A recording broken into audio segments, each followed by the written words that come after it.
Question 8 देखो बेटा ध्यान से, क्या गिवन है एक्सरसाइज 7.2 का क्वेश्चन 8 में, show that angles of a equilateral triangle are of 60 degree each.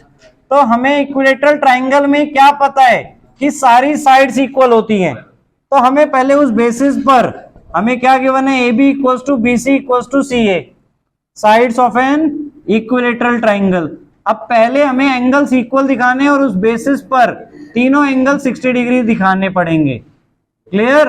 तो कैसे, पहले हमने ले लिया suppose A B equals to B C. अब ए बी और बी सी के अपोजिट एंगल्स कौन से हैं? ए बी के अपोजिट एंगल सी बन रहा है और बी सी के opposite angle angle A. Clear? और रीजन यहाँ पे एंगल्स अपोजिट टू इक्वल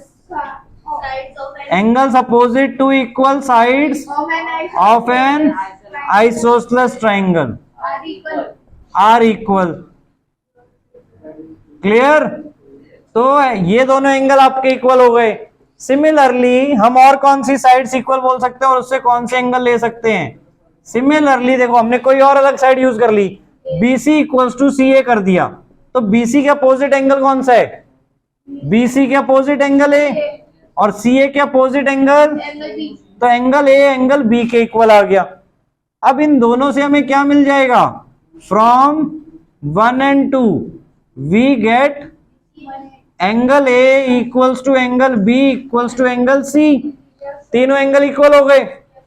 अब हमें एंगल 60 डिग्री दिखाने हैं वहां पे, तो तीनों एंगल का सम क्या होता है? 180 degree. Reason, angle sum property of a triangle.